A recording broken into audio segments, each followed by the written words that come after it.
тышкы дөнья йогынтысы нык көчле һәм ул гадәттә ияртүчән. Мөселманлык юлын сайлаганнар да аңа бирелә. Бер караганда бу котылгысыз кебек, чөнки без шундый заманда, шундый җәмгыятьтә яшибез бит. Тик булай уйлау уйланмау дигән сүз. Мөхәммәд пәйгамбәр хакыйкатьтә арагыздан әхлакый сыйфатлары белән иң үрнәк булганыгыз кыямәт көнендә дә иң сөеклесе һәм миңа якынрагы булыр дигән. Карагыз, бүген без бәя кешегә ничек бирәбез? Нинди машина белән йөри, нәрсә кигән, нинди дипломы, фатиры нинди һәм нинди креслода утыра. Менә бүген кешегә бәя бу. Менә бу бәя гламур диненең бәясе. Без бөтенебез шуңа омтылабыз бүген. Чөнки яла яшәүе тормышта бер караганда күңеллерәк, җиңелрәк кебек тоела. Эшкә халат кирәкми бүген көндә. Мөхәммәд пәйгамбәрне искә алган, аның тормыш юлын тагын бер кат тыңлаганда, аның күркәм сыйфатларын тагын бер кат санаганда, без үзебезнең халатны ачыграк күрәбез. Рамил хәзрәт хәзерге җәмгыять әхлакый сыйфатларын югалтып бара һәм хәзер пәйгамбәребезнең авторитетын күтәрү зарур дип исәпли. Дөньяда яңа бер дин пәйда булды. Расулыбызның үрнәге булмау сәбәпле ялган пәйгамбәрләр белән яңа дин барлыкка килде, батыл дин, аның исеме гламур. Бүген гламурга омтыла бөтен кеше. Гламур дине эшки якны бөтенләй кайгыртмый. Ислам дине әйтә, бәхет тә калбыгызда, бәхетсезлек тә калбыгызда, бәхетсезлектән дава да калбтә ди. Ә гламур дине әйтә, бәхет тә читтән килә. Акчадан, байлыктан, зур квартирадан. Бәхетсезлектә килә читтән, акча булмаганлыктан, факирлектән, дошманнардан. Һәм шул бәхетсезлектән дава да читтән килә. Менә бу батыл дин. Без шуңа кирип киттек бүген көндә. Һәм шуннан чыга алмыйбыз, шуңа күрә бәхетсезбез. Без төрле проектлар, төрле планнар кырып карыйбыз.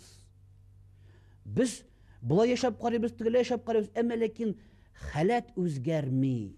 Ни өчен? Чөнки без бу дөньяда оныттык бер хакыйкатьне. Без Аллаһ йортында яшибез, Аллаһ бәндәләребез. Без Аллаһ йортында, Аллаһ Тәгаләнең бәндәләре, Аллаһ биргән җан белән үзебезчә яшәмәкче булабыз, мискин затлар без. Аллаһ Коръәндә иң күркәм холыклы зат дип Мөхәммәд саллаллаһу алейһи ва сәлләмне атый. Аллаһ аны шундый булганы өчен үз илчесе итеп яраткан һәм аңа кадәр пәйгамбәрлек сыйфатлары белән бүләкләгән. Бәлки адәм балаларына аның кебек булу мөмкин эш түгелдер. Эшкә урнашкач кешеләргә, әгәр дә сезнең белемегез җитешмәсә, зур компаниялар кешеләрне, үзләренең хезмәткәрләрен җибәрәләр стажировкага. Мин хәтта беләм, 40 яшьлек хатын акушер-гинекологка ирәнеп, беләсезме, нинди кыен профессия. 40 яшендә акушер-гинеколог булган хатын-кызны беләм.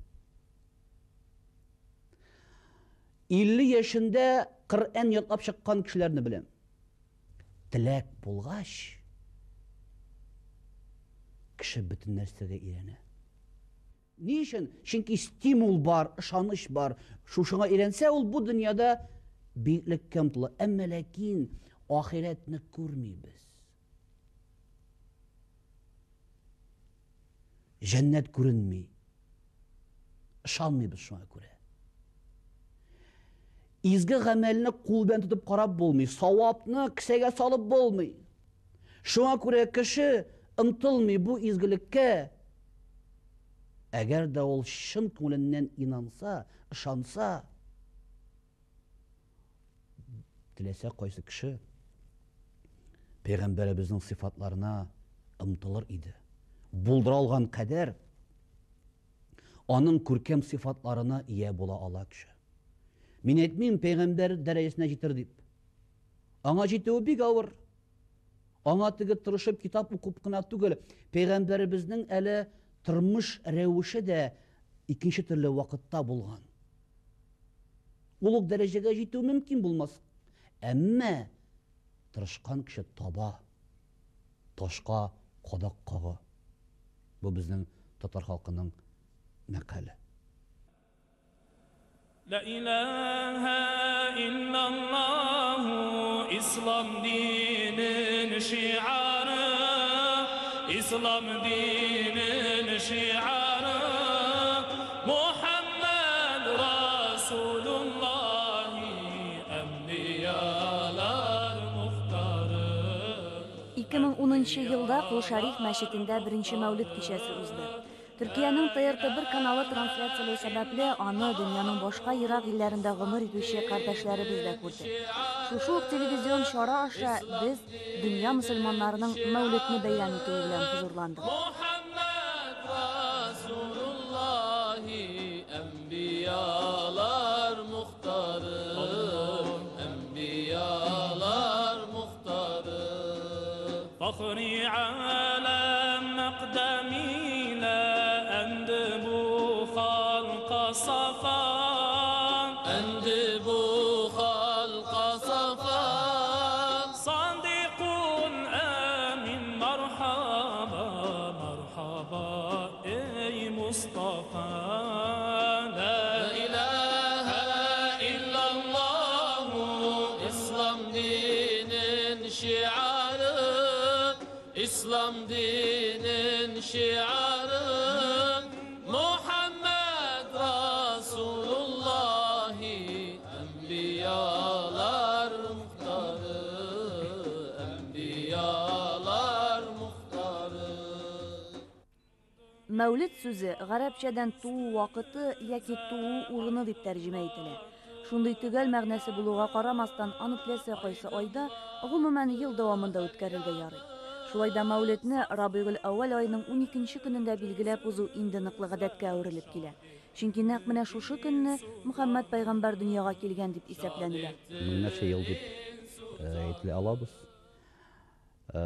Ул традицияның барлыкка килгәненә пәйгамбәребез хакында булган аның тәэсире, аның сөннәте мөселман тормышында загыйфләнә башлаганнан бирле халык үз теләге белән шушы йоланы күтәрә башлый. Мөселман халкы. Расулыбызның сөннәтенә күбрәк кайтып, аның тормыш юлын, аның кичерешләрен яңарту, халыкка аңлату һәм шушы Расулыбызның рухында яшәүгә кире кайту максаты белән бу традиция, бу йола мөселман дөньясында барлыкка килә. Мөселманнардагы бәйрәмнәрнең үзенчәлеге аларның гыйбадәт рәвешендә үткәрелүендә. Мөхәммәд саллаллаһу галәйһи ва сәллям шулай эшли торган була. Мәүлид тә өстәмә намазлар, дугалар, зикрләр вакыты. Бу айда мөселманнар Аллаһ илчесенең күркәм сыйфатларын искә ала. Мөхәммәд пәйгамбәргә ошарга тырышып, изге гамәлләр кылына. Адәм баласы шулай кешелек дөньясына камил сыйфатлар белән яратылган кеше кебек булырга өйрәнә. Расулыбыз Мәдинә шәһәрендә Иш Яһуд кабиләсе белән яши. Анда була Иш Яһуд кабиләсе. Алар ислам динен кабул итмиләр. Алар пәйгамбәрне танымыйлар. Әмма ләкин алар белән мөгамәлә кырып яши ала. Шунда ук мунафиклар да була. Алар белән дә сөйләшү таба ала. Мәккә мөшрикләре белән килешү төзи. Һәм бигрәк тә дошманнарын үзенең ягымлы сыйфаты белән корбан итә белә торган булган. Ягъни дошманнары хәтта пәйгамбәребезнең изгелеге белән дусларына әйләнә торган булганнар.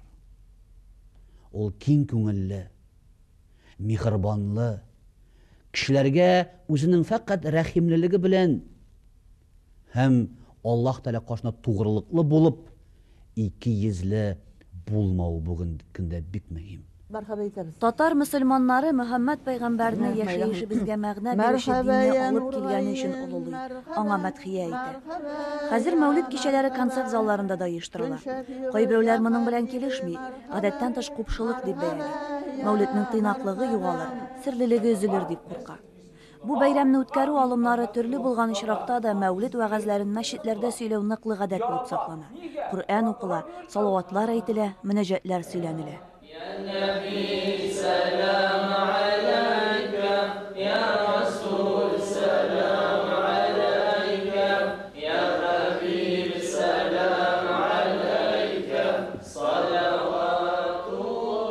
Сөләйман мәчетендәге тернәкләндерү үзәгендә күрмәүче мөселманнарның яңа төркеме салаватлар өйрәнә. Мөхәммәд саллаллаһу алейхи ва сәлләмгә мактаулар әйтүнең максаты Аллаһтан аңа рәхмәт ирешүен сорау һәм моңа кадәр бирелгәннән дә югарырак дәрәҗәләр бирүен теләү.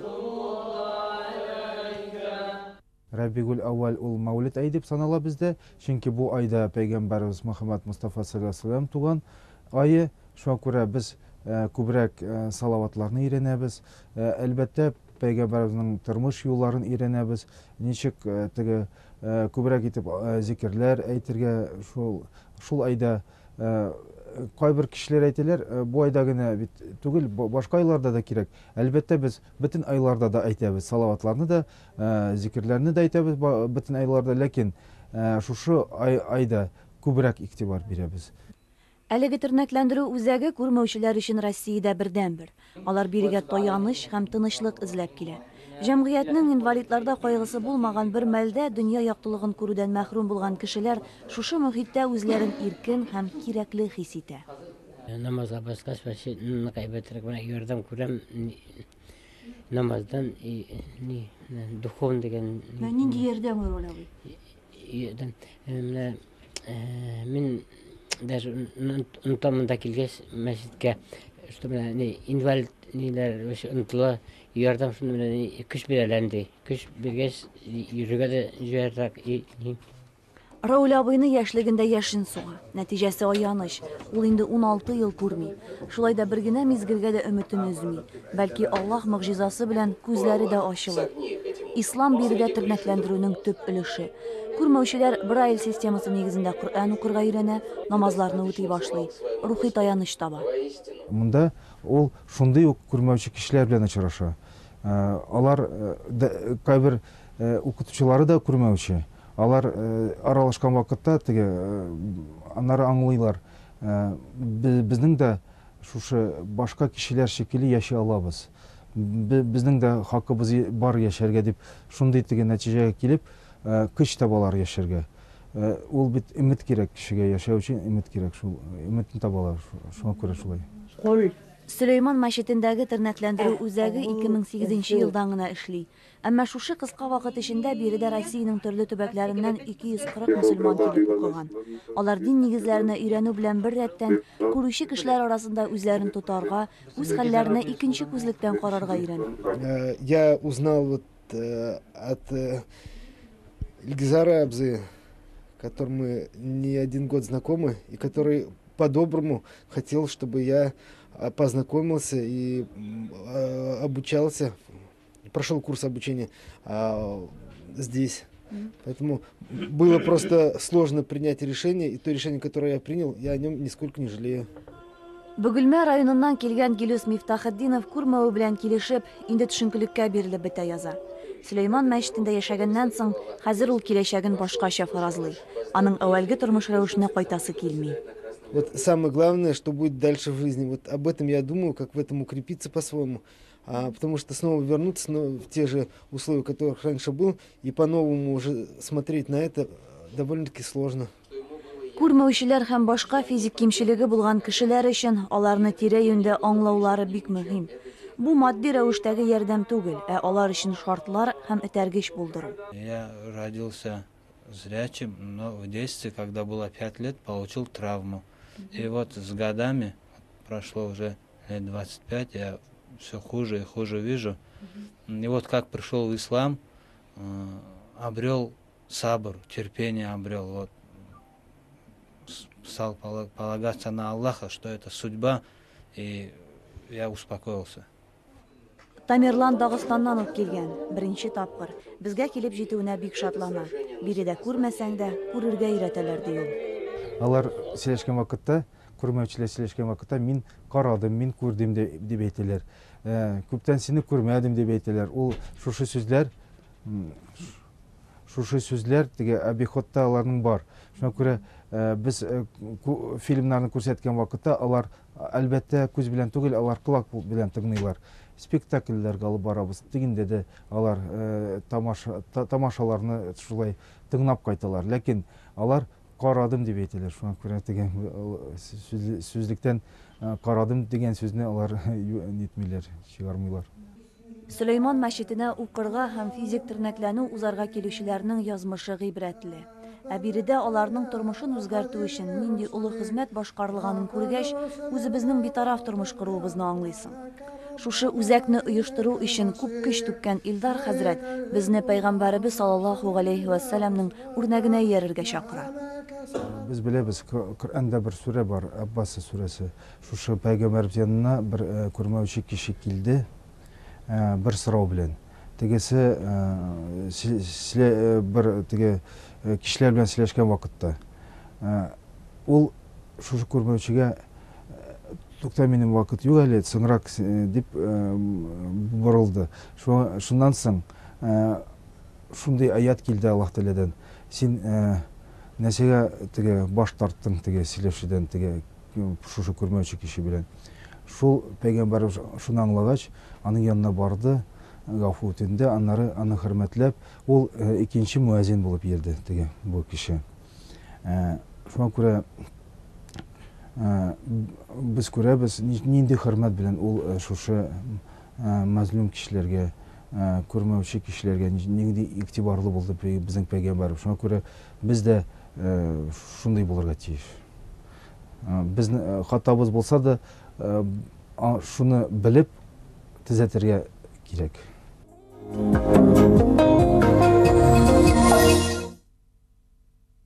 Ассаламу алейкум, исән саулармысыз?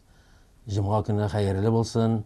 Бисмиллаһир-рахманир-рахим. Атаклы рәссамыбыз, сынчыбыз, һәйкәлтырашыбыз Бакыяга Урманчы үзенең ustaxanasында эшеннән бушаган вакытларда, аерылып торган вакытларда, үзенең йортында, үзенең бүлмәсендә һәрвакыт Коръән укый иде. Мин бер тапкыр сорадым, Бакыяга, сез бит Мөхәммәдия мәдрәсәсен бик яхшы билгеләргә генә бетереп чыккансыз, һәм инде сез Коръәнне дә аңламаган сүзләр юктыр, ә сез һаман Коръән укыйсыз. Менә инде 85 ел Коръән укыйм диде Бакыяга. Һаман укыйм. Һаман ниндидер яңалык ачам диде. Бу 1988 ел иде. Миңа 50 яшь.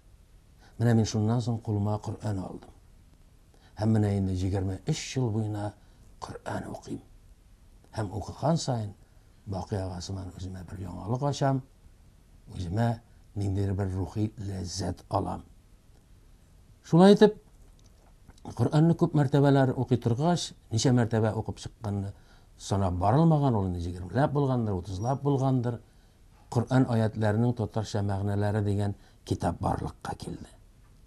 Ул китап берничә тапкыр басылып чыкты, 4-5 басмасы әзерләнде, һаман сатыла, һаман ихтияҗ бар. Инде 6-нчы басмасын әзерлибез.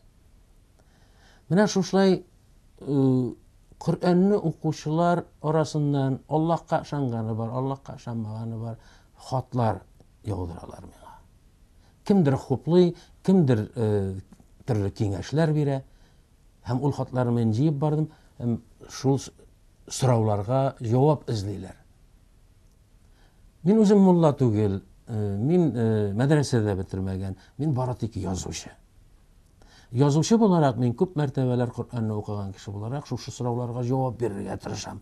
Үзем аңлаганча, һәм галимнәрнең китапларын укып, алардан өйрәнеп, үзем аңлаганча Коръән аятларын аңлатырга җөрьәт иттем мин сезгә. Менә күп кенә үзебезнең do'stlarimiz, qalamdoshlarimiz, musulmon kishilar orasida fan bit Alloh yo'qligini isbot etdi deb so'ylovchilar bor. Buni bizning marhum yozuvchimiz G'orib G'ubay o'zining Qur'on sirlari degan kitobida ochiq ravishda yozdi. Fan Alloh yo'qligini isbot etdi. Ko'pincha bu turda bo'lay deb kommunistlar söylüyor. Şulay mı ikansın? Mana o'ylashib qarayıq hali yigitlar. Fan bik olg'a ketdi.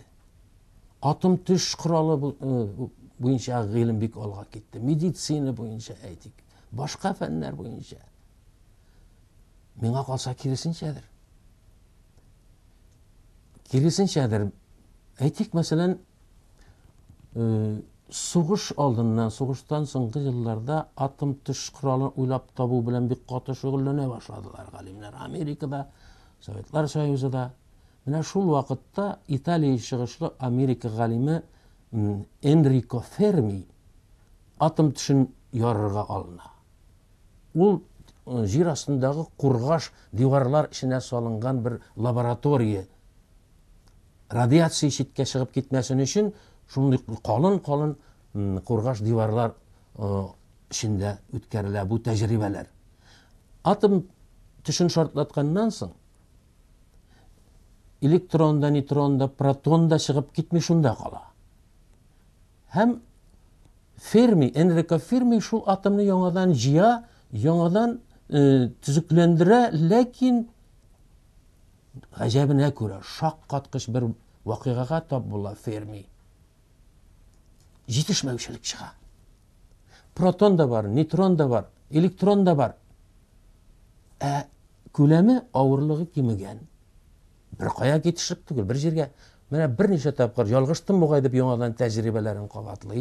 Fermi ham Allohga ishona boshlaydi. Bu yo'qqa chiqu degan, bordan yo'q bo'ldi degan so'z. Fizikaning tub zakonlaridan birisi bordan yo'q bo'lmay, yo'qdan bor bo'lmaydi deb ataladi. Mana shu qonunni jimira bu tajriba. Baqsang atom elektron, proton, neutronga g'ina bo'linmay ekan. Tog'da kichkina kesakchikka neytrinoga bo'linar ekan.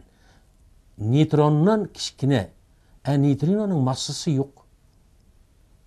Massasi yo'q. Og'irligi yo'q. Lekin tezligi bor. Mana shu qurg'osh devorlarini o'tali, hech totqarliqsiz chiqib qo'shar ekan neytrino. Mana ne uchun yetmovchilik chiqadi ko'lamda. Bunda biguk anglashilib bilmay turgan aybirlar da bor. Fiziklar, atom tush fiziklari, g'olimlar buni bek yaxshi angli. Biz g'obg'adi kishiga anglash shaqti qiyin. Yo'q narsaning tezligi bor.